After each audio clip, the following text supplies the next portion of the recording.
Bismillahirrahmanirrahim. Assalamualaikum warahmatullahi wabarakatuh. Waalaikumsalam warahmatullahi wabarakatuh. Kami dari kelompok I akan mempresentasikan hasil dari kerja kelompok kami, yaitu tugas dari mata kuliah STEM dengan judul Hydraulic Bridge. Nah, dengan anggota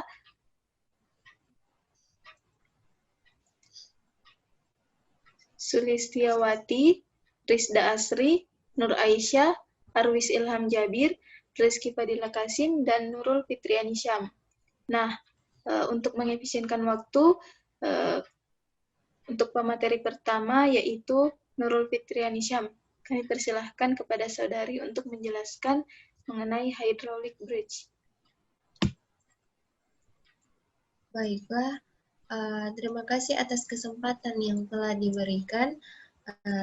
Selanjutnya di sini saya akan menjelaskan tentang hydraulic bridge, yaitu di mana jembatan ini, hydraulic bridge atau jembatan emas ini terinspirasi dari jembatan emas yang berada di Bangka Belitung, di mana jembatan emas ini adalah sebuah jalur lewatnya kapal yang nantinya jika ada kapal yang lewat jembatan ini maka akan terangkat dan terbelah menjadi dua.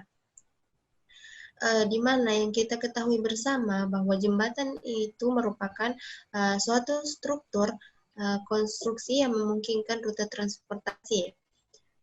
Selanjutnya, struktur konstruksi ini berfungsi untuk menghubungkan dua bagian, di mana dua bagian jalan yang terputus oleh adanya rintangan-rintangan seperti itu lembah yang dalam, kemudian alur sungai atau saluran irigasi dan pembuangan. Nah, selanjutnya di mana jembatan hidrolik ini adalah jembatan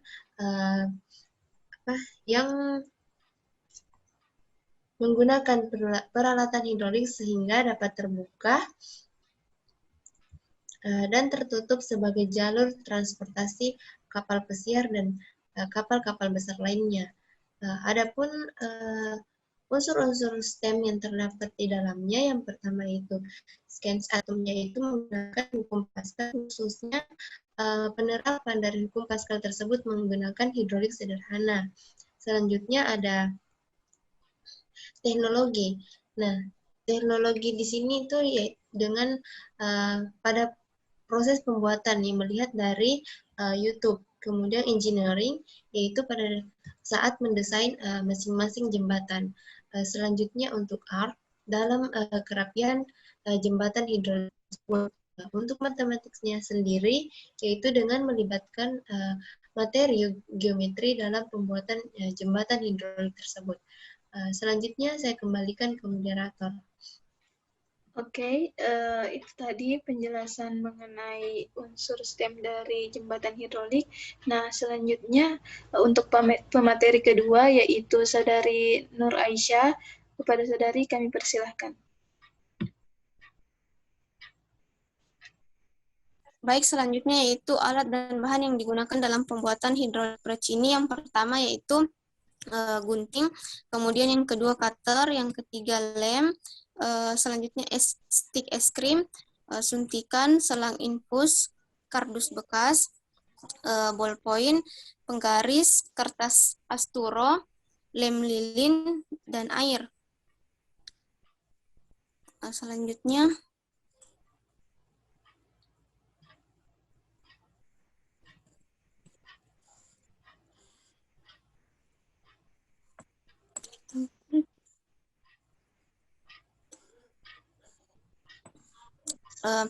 aktivitas pembelajaran, di mana setiap kelompok diberikan waktu 15-20 menit untuk mendesain hydraulic bridge dengan strategi engineering design proses EDP dan 60 menit untuk membuat jembatan hidrolik bridge ini. Adapun step pertama yaitu mengidentifikasi masalah. identify problem, di mana pendidik mengarahkan peserta didik untuk mengidentifikasi masalah, khususnya yang terkait pada hydraulic bridge ini.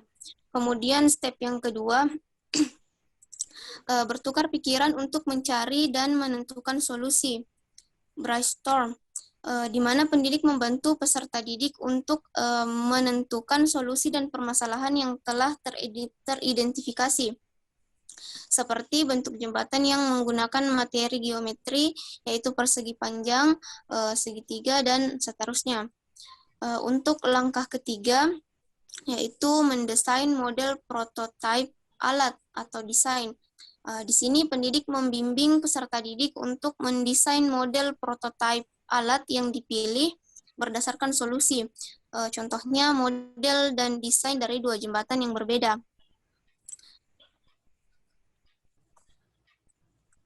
Selanjutnya, terima kasih kepada moderator. Oke, baik. Itulah tadi aktivitas pembelajaran. Nah, untuk yang aktivitas pembelajaran step selanjutnya akan dijelaskan oleh Saudari Sulistiawati. Kepada Saudari, kami persilahkan. Terima kasih kepada moderator. Selanjutnya saya akan melanjutkan mengenai aktivitas pembelajaran. Untuk step yang keempat, yaitu membuat dan menguji model prototipe alat, build, tes, dan evaluasi. Di mana pendidik membimbing peserta didik untuk membuat model prototipe alat yang telah didesain berdasarkan solusi dan kemudian mengujinya. Untuk step yang kelima, mendesain ulang model prototipe alat atau redesign, yaitu dengan pendidik membantu peserta didik melakukan refleksi atau evaluasi terhadap penyelidikan mereka dan proses-proses yang mereka gunakan dan melakukan desain ulang. Dan untuk step yang terakhir atau step 6, mendemonstrasikan model prototipe, yaitu atau share solution, yaitu pendidik mengatur presentasi setiap kelompok. Next.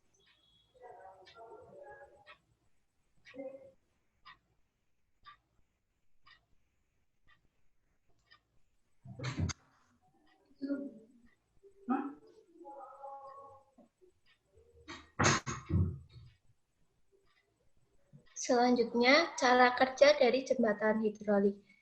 Cara kerjanya yaitu jembatan hidrolik ini hanya akan bekerja secara bersamaan jika terdapat tekanan yang diberikan pada suntikan A.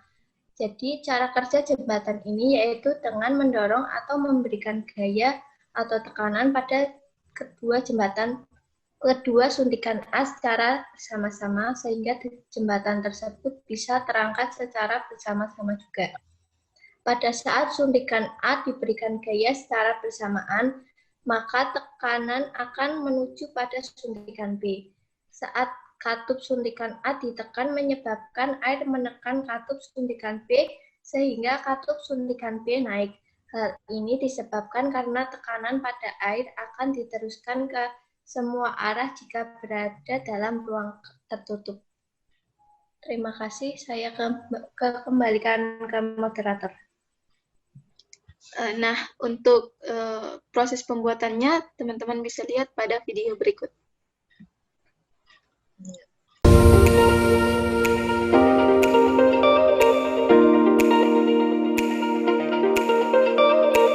Assalamualaikum warahmatullahi wabarakatuh. Kami dari kelompok I yang beranggotakan 6 orang. Yang pertama, saya sendiri atas nama Risnasri, dan saya Rizky Fadila Kasim. Kemudian teman kami yang bernama Sulistiawati, Arif Ilham Jabir, Nur Aisyah, dan Nurul Fitrian Syam.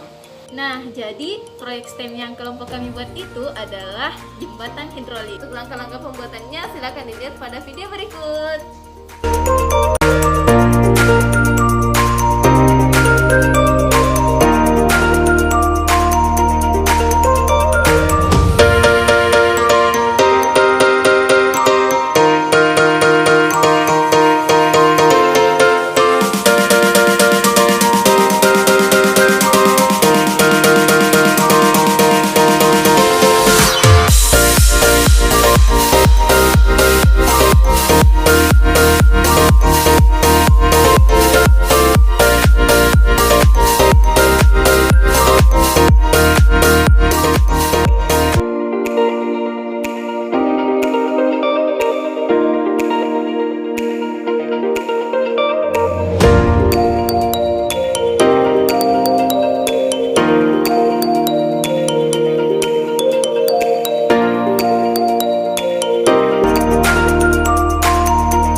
yang telah kami buat berdasarkan tiang penyangganya. Jadi masing-masing dari jembatan ini memiliki 3 tiang penyangga yang berbeda. Proyek STEM ini dibuat untuk mengukur seberapa kokoh jembatan ini berdasarkan tiang penyangga tersebut. Untuk melihat seberapa kokoh ketiga proyek jembatan yang kami buat, kami menggunakan kelereng sebagai alat bantu untuk uji cobanya. Nah, untuk selanjutnya silahkan lihat pada video yang berikut ini. Jadi jembatan pertama yang kami buat itu bentuknya seperti ini, dengan kakinya itu berbentuk persegi panjang dan pinggirannya itu seperti dengan flyover. Jadi kita terinspirasi dari bentuk flyover, tetapi kami ubah menjadi bentuk jembatan hidrolik. Nah, bagaimana kekokohan jembatan yang pertama ini? Mari lihat sama-sama.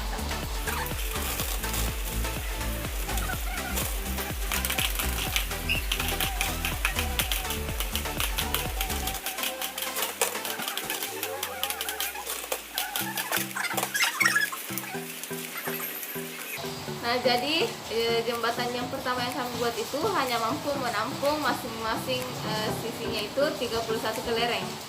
Nah, jadi cara kerja dari jembatan yang terinspirasi dari flyover ini yaitu sebagai berikut.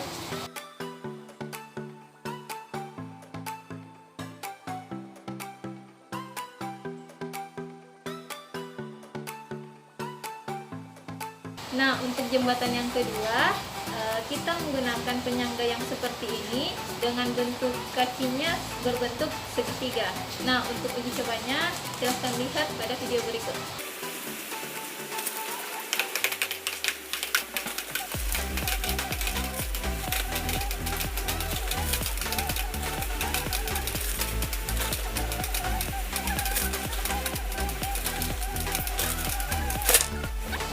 Nah, jadi untuk jembatan yang kedua ini hanya dapat menampung masing-masing di masing-masing gelas itu hanya menampung 54 kelereng. Nah, jadi cara penggunaan jembatan hidrolik ini dengan menggunakan prinsip dongkrak hidrolik. Jadi dapat dilihat sebagai berikut.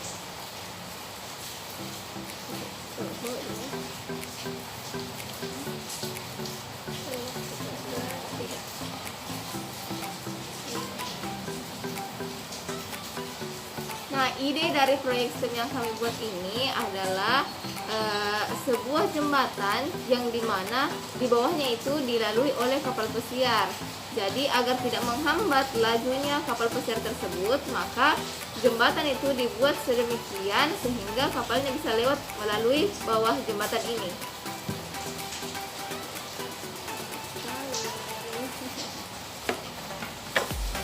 Sekarang kita akan memasukkan satu persatu kelereng ke dalam gelas ini untuk mengukur seberapa kuat jembatan ketiga ini. Nah, berdasarkan tiang penyangganya. Jadi perhatikan di sini ada tiang penyangga yang berbentuk persegi ini dan kemudian jembatan penghubungnya itu memiliki bentuk segitiga.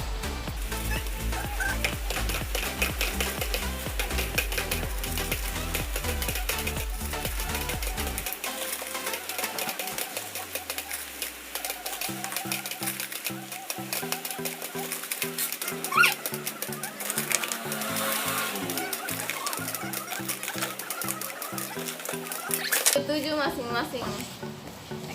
Nah, dari ketiga jembatan yang sudah kami uji coba, ternyata jembatan ketiga adalah salah satu jembatan yang paling kokoh yang dapat menampung sampai dengan 77 kelereng pada masing-masing sisinya. Nah, untuk selanjutnya adalah kita uji coba jembatan ini seberapa kuat dapat mengangkat beban. Nah, untuk uji cobanya ini kita menggunakan kelereng dengan digantungkan di setiap ujung jembatan. Baik, kita mulai.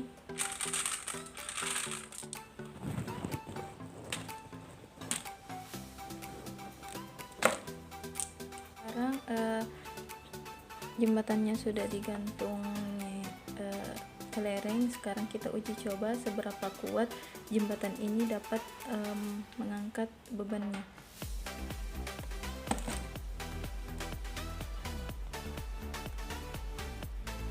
Nah, kita lihat bahwa jembatan sudah tidak kuat mengangkat bebannya jika kelerengnya itu sudah mencapai lebih dari 35 kelereng. Sekarang kita coba untuk mengurangi beban jumlah kelerengnya. Nah, sekarang sudah kurang lebih 20 kelereng. Apakah jembatan ini masih dapat mengangkat beban sebanyak 20 kelereng? Kita lihat bersama-sama.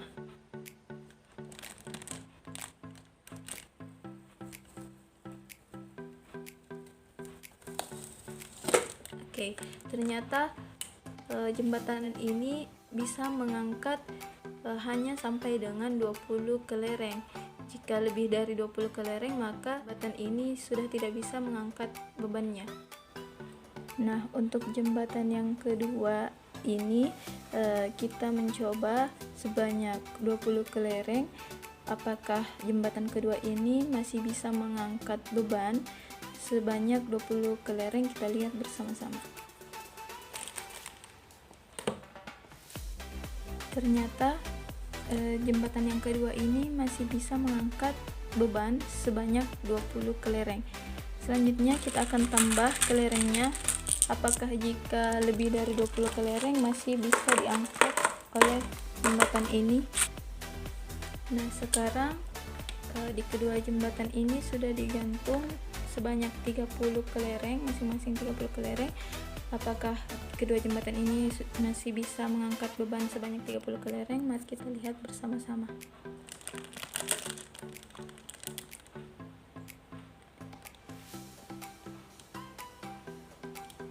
Nah, ternyata jembatan yang kedua ini masih bisa mengangkat beban sebanyak 30 buah kelereng. Nah, untuk yang selanjutnya kita tambah.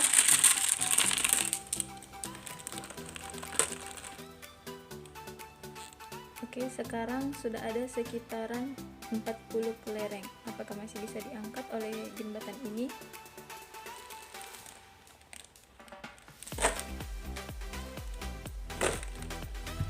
Ternyata jembatan yang kedua ini sudah tidak bisa mengangkat beban sebanyak 40 kelereng. Jadi batasnya hanya sampai dengan 30-an kelereng.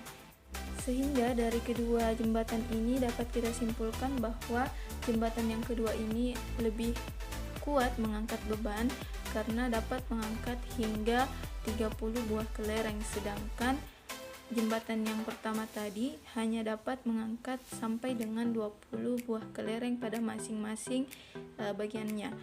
Nah, dari uji coba yang dilakukan sebelumnya dapat kita simpulkan bahwa letak hidrolik itu juga mempengaruhi banyaknya beban yang dapat diangkat oleh jembatan. Nah, jika hidroliknya itu dipasang pada pangkal jembatan, maka kemungkinan hanya sedikit beban yang dapat diangkat oleh jembatan tersebut, seperti pada jembatan yang satu ini. Letak hidroliknya itu dipasang pada pangkal jembatan, sedangkan jika hidroliknya itu digeser agak jauh dari pangkal jembatan seperti pada jembatan yang kedua ini, maka kemungkinan besar jembatan ini dapat mengangkat lebih banyak beban dibandingkan dengan jembatan yang pertama tadi. Nah, itulah tadi penjelasan dan proses pembuatan dari jembatan hidrolik ini. Kami dari kelompok I, mohon maaf jika terdapat kesalahan. Wassalamualaikum warahmatullahi wabarakatuh. Waalaikumsalam warahmatullahi wabarakatuh.